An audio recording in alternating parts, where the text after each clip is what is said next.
ఇప్పుడు ఎక్కడుంది మ్యామ్ తను? ఆమె వాపస్ రాలే, అక్కడే ఉన్నారు. ఏం చేస్తున్నారు, ఎట్లా ఉంటున్నారు? అక్కడ ఏమవుతుంది అంటే వన్స్ యు ఆర్ 35 క్రాస్ చేసిన తర్వాత మీరు రోడ్ మీదనే. సో క్లీనింగ్ అది పని ఉంటుంది చూడు, అటువంటి పని వీళ్ళకి ఇచ్చేస్తారు గవర్నమెంట్.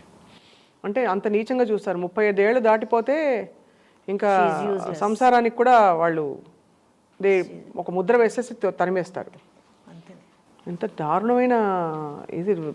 అసలు ఏమన్నా అర్థం ఉందా మ్యామ్? సో ఇప్పుడు రీసెంట్లీ 2017-18లో కూడా ఒక అమ్మాయికి 17 టైమ్స్ మ్యారేజ్ జరిగింది సేమ్ పద్ధతిలో. అంటే అక్కడ కాదు, ఇక్కడే 17 సార్లు జరిగింది. అది ఎలా జరిగిపోయింది మ్యామ్? అంటే ఫస్ట్ మ్యారేజ్ జరిగితే నేను చెప్పలే తలాఖ్ నామా కూడా సైన్ చేస్తారు. సో 15 డేస్లో తలాఖ్ అయిపోయింది. అంటే లిటరలీ వాళ్ళు 15 డేస్ వాడుకోవడానికి అంతేనా? అంతనే 15 డేస్ ఆ చిన్నారిని అనుభవించడానికి ఇంత పచ్చిగా ఉంది. నెక్స్ట్ ప్రాస్టిట్యూషన్ అంతనే. It is a legalised prostitution అంతే. సో ఆమెకి అట్లా 17 టైమ్స్ జరిగిన తర్వాత ఆమెకి సూసైడ్ చేసేసింది. అక్కడ మాత్రం పోలే కదా, చేసి బెజర్ వచ్చి సూసైడ్ చేసి. సో ఒక్క అమ్మాయి నేను అసలు మర్చిపోను, అది మదర్ వాజ్ అ విడో అనమాట. ఆమెకి 3 పిల్లలు. ఫస్ట్ ఆమెకి ఇట్లనే గల్ఫ్ కంట్రీకి షేఖ్కి పెళ్లి చేసి పంపించేసిన తర్వాత సెకండ్ అమ్మాయి ఏమో నేను పోను, నేను ఒక ఆటో డ్రైవర్తో పెళ్లి చేస్తాను అని ఆటో డ్రైవర్తో అన్నాడు. థర్డ్ ఆమె కొంచెం బ్యూటిఫుల్ ఉంటే ఆమెకి మళ్ళీ పంపించేది.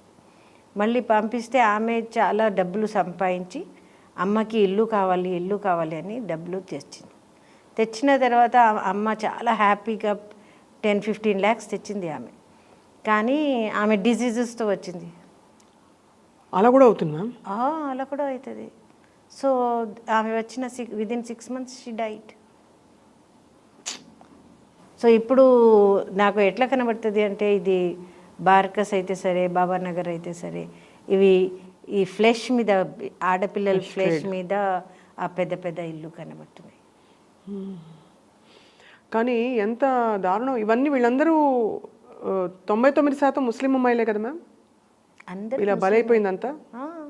కానీ ఎంత ఇస్లాంలో ఆడపిల్లల రక్షణ ఉండాలి అని చెప్పే మతం అని అంటూ ఉంటారు. అంటే మౌలిక సూత్రాలు చూస్తే స్త్రీకి సమాన గౌరవం ఇవ్వాలి అది ఇది అని. కానీ అంత డామినేషను, అంత దారుణమైన హింస అన్నది ఎలా ఒప్పుకుంటారు అసలు తల్లిదండ్రులు? అంటే వాళ్ళకి హింస లాగా కనబడవు, డబ్బులు కనబడతాయి. ఇది ఈమె పోతే తర్వాత ఇప్పుడు ఖాదిమలాగా కూడా పోయి వెళ్తున్నారు. ఎంత పెళ్లి కోసం అది పట్టుకుంటున్నారు కదా ఈజీగా. సో ఆధార్ కార్డులో ఎక్కువ ఏజ్ చేసి ఖాదిమా పోస్ట్ మీద వెళ్తున్నారు. అక్కడ మళ్ళీ ఇదే పని. ఇప్పుడు రోజు జరుగుతూ ఉంటుంది, ఇప్పుడు కూడా జరుగుతుంది. ఇప్పుడు వాట్సాప్లో మ్యారేజ్ జరుగుతుంది. అట్లీస్ట్ అప్పుడు షేక్ వచ్చి ఇక్కడ చూసి చేసేది. కానీ ఇప్పుడు వాట్సాప్లో ఫొటోస్ పంపిస్తారు, మళ్ళీ ఎవరిది వాళ్ళు లైక్ చేస్తారు, వాళ్ళకి ఖాదిమా పోస్ట్లో తీసుకుపోతారు. అక్కడ నుంచి రెస్క్యూ అయిన వాళ్ళు తిరిగి వస్తారు కదా మ్యామ్? వస్తారు. వాళ్ళు హింసల గురించి చెప్పారా? చాలా చెప్తారు. వాట్ కైండ్ ఆఫ్ అంటే they go through lot of torture ma'am? Lot of torture. అంటే ఇప్పుడు రీసెంట్గా మా దగ్గర ఒక అమ్మాయి ఇర్ఫానా అని వచ్చింది.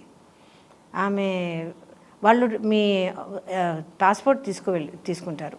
మీ చేతిలో పాస్పోర్ట్ ఉండవు, మీకు ఎక్కడ పోవాలి కనబడవు. ఇల్లు మన దగ్గర దగ్గర ఉంటాయి కదా, అక్కడ చాలా దూరం ఉంటాయి. సో ఈ ఇంటి నుంచి ఆ ఇంటికి వెళ్ళాలి అంటే కష్టం.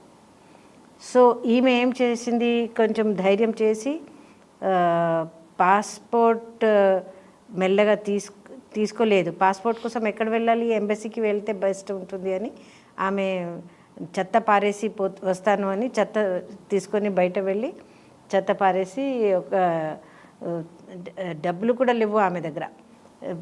బాధపడి బస్సులో కూర్చొని బస్ వాళ్ళతో డబ్బులు అడిగి ఎంబసీకి వెళ్ళిపోయింది. ఇండియన్ ఎంబసీకి పోయి ఇట్లా నాకు హింస జరుగుతుంది, నేను ఇండియా వాపస్ పోవాలి అంటే పాస్పోర్ట్ ఇచ్చారు. ఆమెది డబ్బులు, ఆమెది లగేజ్ అవి అన్నీ అక్కడే ఉన్నాయి కదా. నేను పోయి తీసుకొస్తానంటే మీకు లగేజ్ అవి కావాలంటే మళ్ళీ పాస్పోర్ట్ మర్చిపో, ఇంటికి వెళ్ళాలి అంటే పాస్పోర్ట్ కావాలి కదా, పాస్పోర్ట్ తీసుకొని వెళ్ళిపో. సో ఎంబసీ వాళ్ళు పంపించారు. ఆమెకి. ఇండియాకి పంపించేసాను. She came back safe. She came వాళ్ళు వెతుకుతారా మళ్ళీ హౌండ్ చేసి ఒక అమ్మాయి ఏమో వాళ్ళు హోటల్ తీసుకుపోయి 15 days చాలా వైలెన్స్ చేశారు. చేస్తే ఆమె ఎట్లయినా ఎస్కేప్ అయ్యి ఆమె కూడా ఎంబసీకి వెళ్ళి మళ్ళీ వచ్చేసారు. ఈ క్రమంలో ఐ మీన్ చాలా సున్నితమైన విషయం, వాళ్ళకి ప్రెగ్నెన్సీ వస్తే ఏం చేస్తారు మ్యామ్? అదే వాళ్ళు ట్యాబ్లెట్స్ ఇస్తారు, వాళ్ళే ఇస్తారు. ముసలాయనకి మీరు ప్రెగ్నెంట్ అని తెలిసిపోతే అస్సలు he will not keep you. So ఒక అమ్మాయి మునీరా అని ఇక్కడ ఉండేది, ఆమెది ఇట్లనే షేఖ్తో పెళ్లి అయ్యి ఆమె ఆయన వెళ్ళిపోయారు 15 days తర్వాత. ఈమె ప్రెగ్నెంట్ అయిపోయింది. ప్రెగ్నెంట్ ఉన్నాను అని ఫోన్ చేస్తే ఆయన ఫోన్లో తలాక్ చెప్పేశారు. ఎంత దారుణం మ్యామ్. సో ఆమె దగ్గర ఆ పాప ఉంది, ఆమెకి ఇప్పుడు 3 పిల్లలు. ఇట్లా ఎక్కడో ఒక భయం భీతి ఏదో ఉండాలి కదా మ్యామ్, అవన్నీ ఉండవా వాళ్ళకి? వాళ్ళకి ఉమెన్ అంటే ఒక ఆబ్జెక్ట్ ఫర్ ప్లెజర్. దానికోసం ఆమె బ్యూటిఫుల్ ఉండే ఎప్పుడు అక్కడ అదే బాధ. వాళ్ళు అందరు ఎట్లా కనబడతారు అంటే, నేను బ్యూటిఫుల్ కనబడితేనే నా హస్బెండ్ నాకు సరిగా చూస్తారు, నేను బ్యూటిఫుల్ ఉండాలి, అది ఆ టెన్షన్లో ఉంటారు. ఇక్కడిది ఈజీగా అవైలబుల్ ఉన్నాయి కదా ఆడవాళ్ళు. అవును, బేసికలీ మనం ఈజీగా అవైలబుల్ ఉన్నాయి, అందుకే వాళ్ళు ఈజీగా పెళ్లి చేసి తీసుకువెళ్తున్నారు. ఇప్పుడు హాస్పిటల్లో అపోలోలో అడ్మిషన్ అయిపోయి ఇక్కడ హాస్పిటల్కి కూడా వచ్చేస్తారు. సిక్ అని వచ్చి పెళ్లి చేసి కొన్ని ఎంజాయ్ చేసి వదిలేసి వెళ్ళిపోతారు. వినడానికి అసలు మతిపోతుంది. అంటే ఇది ఒక ఆల్మోస్ట్ ఆర్గనైజ్డ్ ర్యాకెట్, క్రైమ్ ర్యాకెట్లా ఉంది. అవును, క్రైమ్ ర్యాకెట్ లాగా ఉంటుంది. ఒక్కొక్కసారి వాళ్ళు పిల్లలకి పాస్పోర్ట్ రెడీ ఉంది చేతిలో, కానీ వీసా కనబడవు, వీసా ఉండవు చేతిలో. ఆమె ఎయిర్పోర్ట్ దగ్గర అంతా వాళ్ళు రెడీ చేస్తారు. ఈ brokers are surviving on this money. So ఒక ఆటో డ్రైవర్ ఉన్నాడు, ఆయన చెప్తున్నాడు, నేను ఆటో డ్రైవ్ చేస్తే దినమంతా చేస్తే 1500 దాకా వస్తుంది ఎక్కువ చేస్తే. నేను ఈ పని చేస్తే ఒక నెలకి నాకు మినిమం 30,000 వస్తాయి. సో నేను ఏది ప్రిఫర్ చేయాలి చెప్పు? అట్లా అయిపోయింది. ఆటో డ్రైవర్స్, పాన్ వాలాస్ వాళ్ళు దీంట్లో ఇన్వాల్వ్ ఉంటారు. They're all involved in racketing girls. Involved. Even ముందు పోలీస్ కూడా ఇన్వాల్వ్ ఉండేది. పోలీస్ వాళ్ళు కూడా ఆప్కే పాస్ తో ఐసా హోతా నా మేడం అని చెప్పేది. ఆప్కే పాస్ అంటే ఓల్డ్ సిటీలోనా లేకపోతే ఓల్డ్ సిటీలో ముస్లిమ్స్లో ఇట్లా జరుగుతుంది కదా. అవును, ఇది కొత్త ఏంటి ఇది మాటలు.